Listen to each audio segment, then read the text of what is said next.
everybody, Cinema Sickness here again to talk to you about what I bought and what I watched today. And today is definitely going to make some of you guys happy. I'm constantly getting messages from you guys asking me, am I ever going to start buying less and watching more? Because obviously the ratio of buying to watching is definitely not very even. Will I ever catch up to everything I've bought?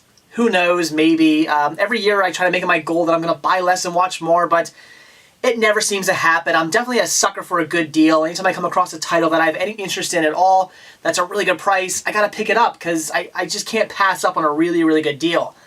However, today, I only bought one title and I watched 4, so we have a lot of reviews to get to today, so let's get right down to it. So the one title I picked up today was Spice Girls, live from Wembley Stadium. I actually received this one in the mail today, and some of you might be asking me, but Cinema Sickness, it's Sunday, how did you get something in the mail? I guess I actually received this one yesterday, but I never checked the mail yesterday, so today when I checked the mailbox, sure enough, this was inside. Very excited about that. Ordered this off of Amazon a little while ago. It was on back order, so finally came today. Very, very excited about that. As you guys know, I'm a huge Spice Girl fan, and we will definitely be talking about the Spice Girls today, because I actually did watch this one, so we'll talk about it in a few minutes. So that was it for what I bought today, so now onto what I watched. And the first out of 4 titles I checked out today was Spice World. I have not seen this movie in a little while, which is a shame because, as you guys know, I'm a huge Spice Girl fan, and I absolutely love this movie. A good friend of mine came over today, and we watched this one together. We've been talking about watching it together for a while now because she's also a big Spice Girl fan. So she came over, we checked it out, we had a blast with it. This is definitely my all-time favorite guilty pleasure, and I say guilty because I feel no guilt about liking this at all. Again, I'm a Spice Girl fan. Why the hell would I not like Spice World? It's cheesy, it's ridiculous, sure, of course it is. It's a Spice Girl movie, but what I like about this movie, one of the things I like about the Spice Girls in general is everybody always thinks to themselves, oh, it's for little teeny boppers and little kids, and yes, they have and had a huge following of younger kids who really like them. In fact, when we get to the live at Wembley Stadium DVD I watched, a lot of the crowd was a very young crowd.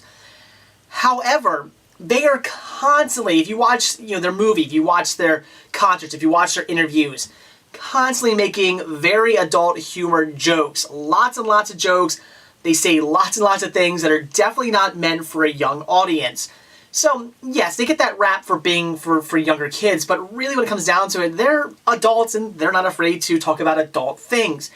And this movie has a ton of adult humor in it, which is probably why I enjoy it so much. Not only because of the Spice Girls, but because of the great adult humor. I am constantly laughing my ass off at this film. Just everything that comes out of the Spice Girls' mouth is kind of raunchy. It's an adult joke. It's definitely something not meant for a kid, and I absolutely love that.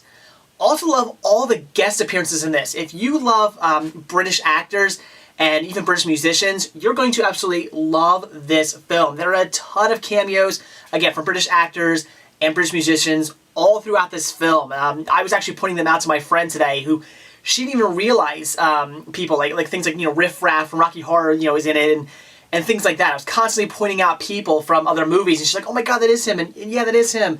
House makes an appearance in this movie. I mean, just lots and lots of great cameos, and it's such a fun movie. Obviously, I know it's not going to be for everybody.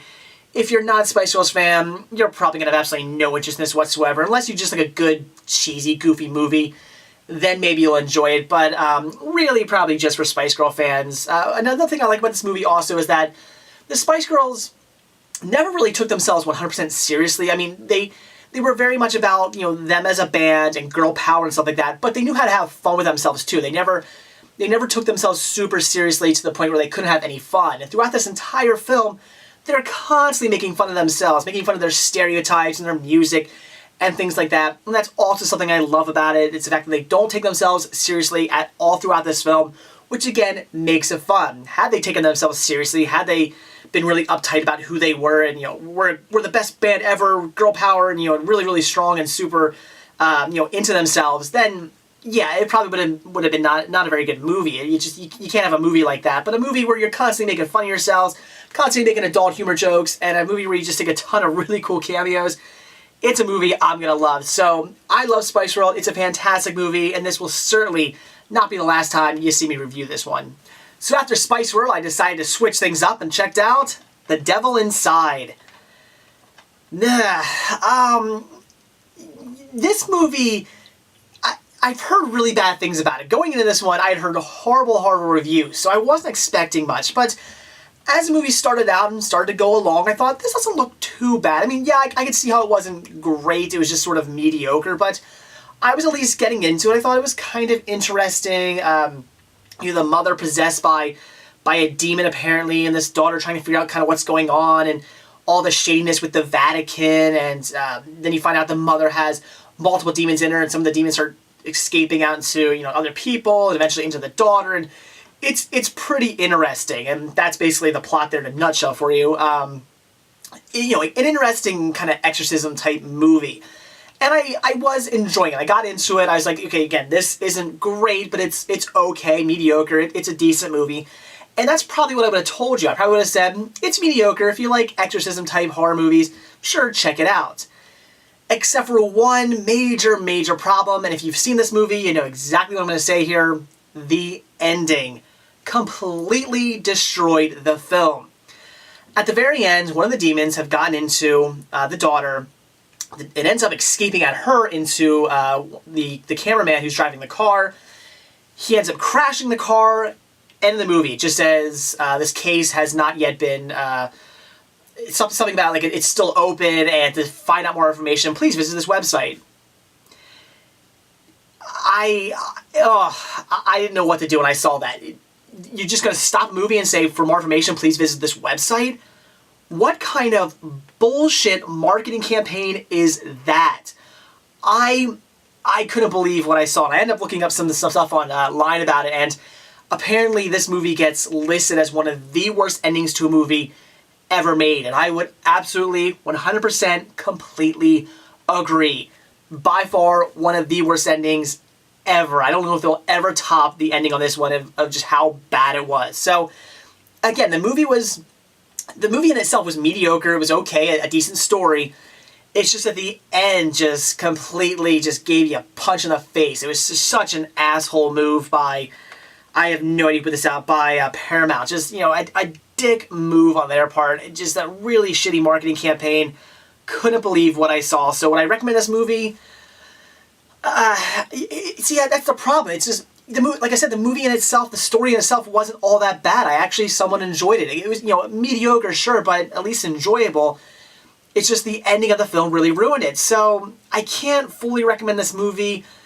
I would just say if you're interested in seeing it, it wasn't absolutely horrible as far as the story goes, so maybe if you can get it for cheap, check it out, but fair warning, you're going to get the worst ending to a movie ever. You're going to feel completely unsatisfied at the end of the film. You're going to want to know what happened, and personally, I do want to know what happens, but I'm not about to go to the website. I'm not supporting this movie that way. I am not going to go and give that I'm sure the website has ads and stuff on. I'm sure every time you go there, some kind of money probably gets generated.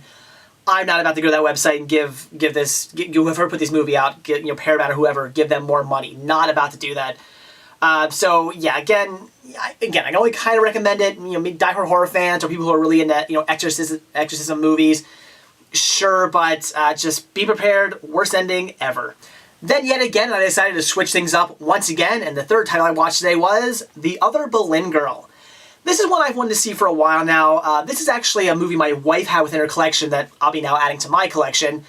And I've been interested in seeing it. I picked up some other dramatic period pieces recently, and a lot of them had things like stickers on them that says, check out The Other Boleyn Girl. So I had been interested in seeing it. And I'd say over the past year or so, I've actually really been getting into some more dramatic period pieces. I mean, I've always liked period pieces to an extent, but just recently more of the more dramatic ones I've been getting into, and I enjoyed it. Thought it was a decent story.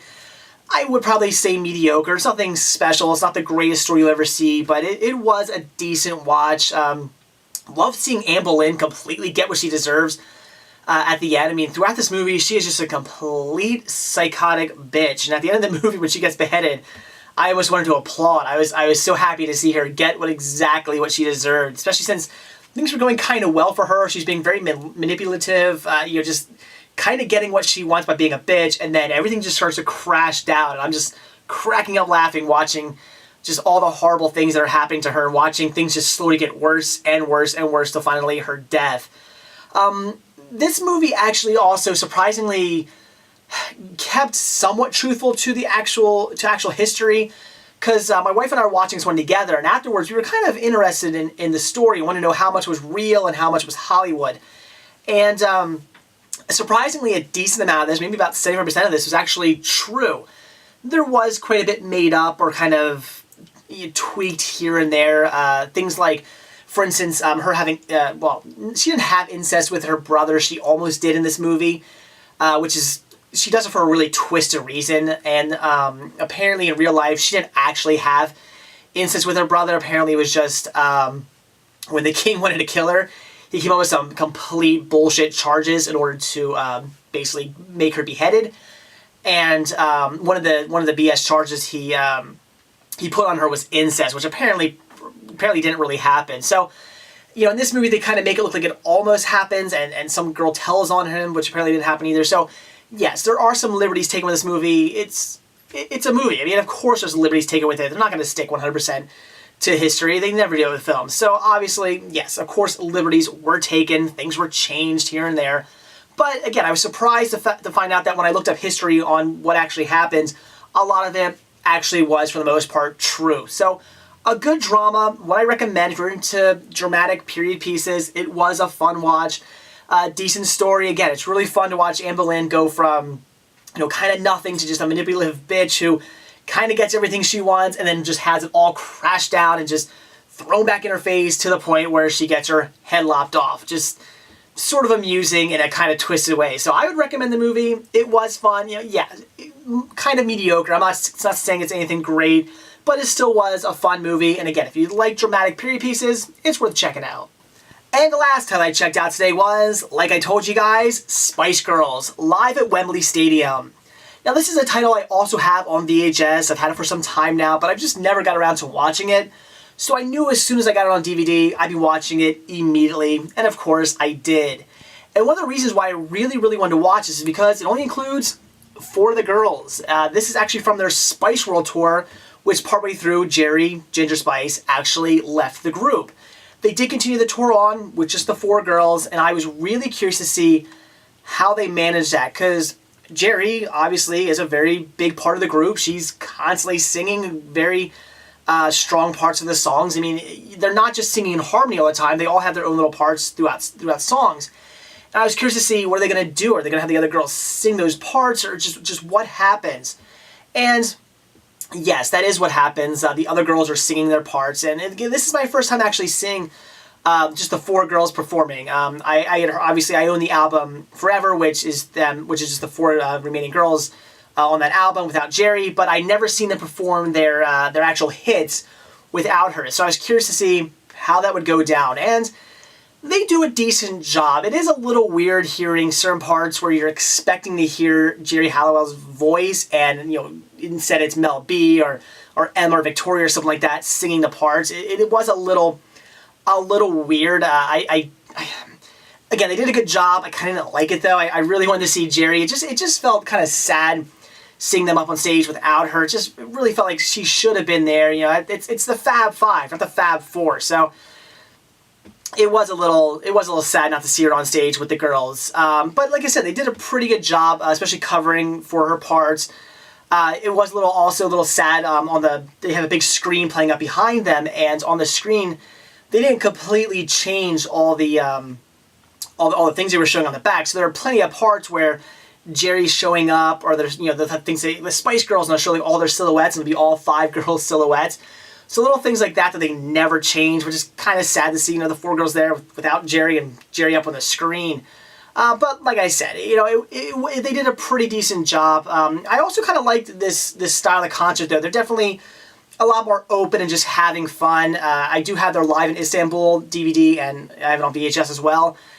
And that's their first concert ever. It's very staged. They're dancing. Everything's seems to be very very scheduled. Everything is on a schedule. They know exactly where, they're always on their mark, know what they're supposed to be doing, know their dance routines.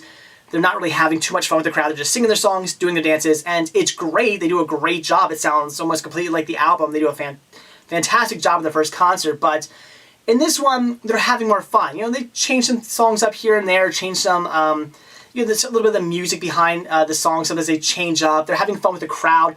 They're running all over the stage in between songs. They're cracking jokes and saying things. It's a lot more open and a lot more fun, and I did really enjoy that. It was great to see. It felt more personal as opposed to the first concert where it just felt, again, very, very staged. This one just felt like they were singing their songs and having a great time doing it. So, yeah, of course, I'd recommend it if you're a Spice Girls fan. It was fun to watch, even without Jerry, which, again, was a little sad, but it still is fun to watch. Also very interesting, Victoria and Mel B are both pregnant during this concert, which they're not really showing, especially Mel B. She's not showing at all. Victoria, she might be showing a little bit. It's so little that had they not said anything while they were on stage, they do mention that they're both pregnant. Had they not said anything, if she has any baby bump at all, I wouldn't have even noticed it. There might have been a little baby bump there, but probably not. Also, Mel B on this tour actually ended up marrying one of the dancers, which is actually who she's been impregnated by. And yeah, he's back there dancing around. He was there during the whole tour dancing. She even points him out at one point. So that's kind of interesting. Just a little bit of trivia there for you. So again, a great concert. Yeah, I'd recommend it. This is actually the last concert they did for their Spice World tour. And again, it was really good. They sing a lot of great songs. They do 3 covers, though. I could have done without that. I would have liked to have seen absolutely no cover songs at all. It's the Spice Girls. They're not really a band I want to see do covers. It's just not something I really like seeing. I kind of like their material, and that's it. But still, they did a good job with it. It was interesting. And again, if you're a Spice Girls fan, of course, I'd recommend picking this up. Why would you not want to see it? Even without Jerry, it was so well done. The songs sounded great, and it's the Spice Girls. So that's it for what I bought when I watched today, and I hope you guys were happy that I only bought 1 and watched 4. Maybe I'm going to start making up for things. Picking out Spice Girls live at Wembley Stadium, I was so happy to finally get that within my collection, and of course, watching it, I loved it. It was great. Very interesting to see the girls perform their big hits with only 4 girls instead of 5. Again, it was very interesting to see how they made up for Jerry not being there anymore. But like I said, they did a good job, and of course, if you're a Spice Girls fan, it's definitely worth picking up the VHS tape or the DVD. One thing I did forget to mention, though, on the DVD, in fact, I'll pick it up right here. They do have a Back in Britain exclusive interviews with Emma, Mel B, Victoria, and Mel C on here as well. I was kind of expecting something like in the Live in Istanbul VHS tape, they do have a kind of like a behind-the-scenes sort of thing where they do a bunch of interviews and also show the girls getting ready and prepare for their first concert in Istanbul. That is amazing. That DVD or that VHS tape is worth picking up just for that little behind-the-scenes documentary alone. I mean, yeah, you're also getting the fantastic live concert, but that documentary is really, really well done and a great look into the Spice Girls. This, on the other hand, wasn't really a documentary. As it says, it's just interviews where they're basically talking about, as it says, back in Britain. They're talking about them being back in Britain because they were, again, on the Spice World tour, and they were over in America for a good long while on that tour. Then they came back to Britain, and they're talking about what it's like to be home and what it was like to be on the tour. And it's only about maybe 20 minutes long. They're interviewing each girl separately. They'll basically ask one question, and then they'll just show the answers from all 4 girls.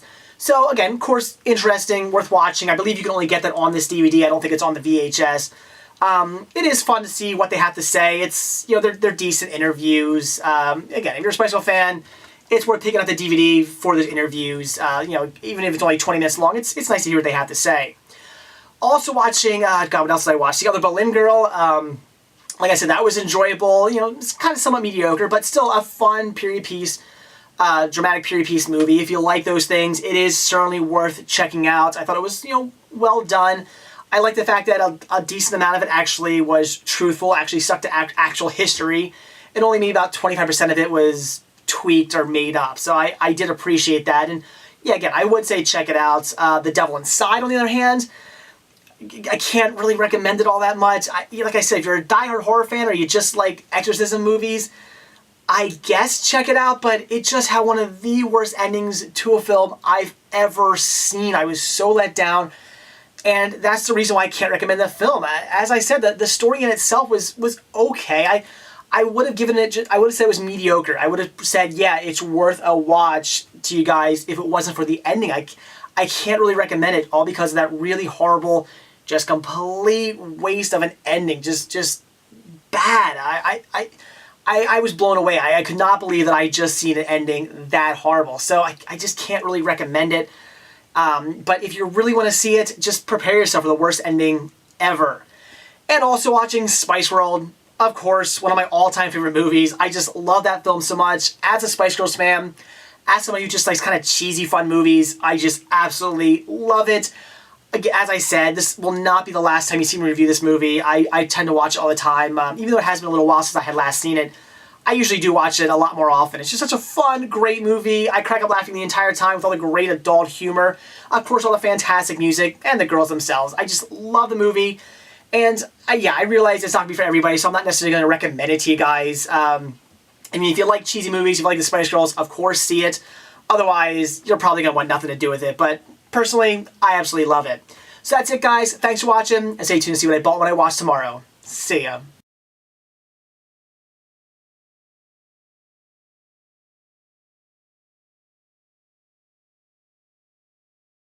But today's going to make some of you happy, because today I only bought one title, but I watched 4. So we have a lot of reviews to talk about. Shit, goddammit, fucker.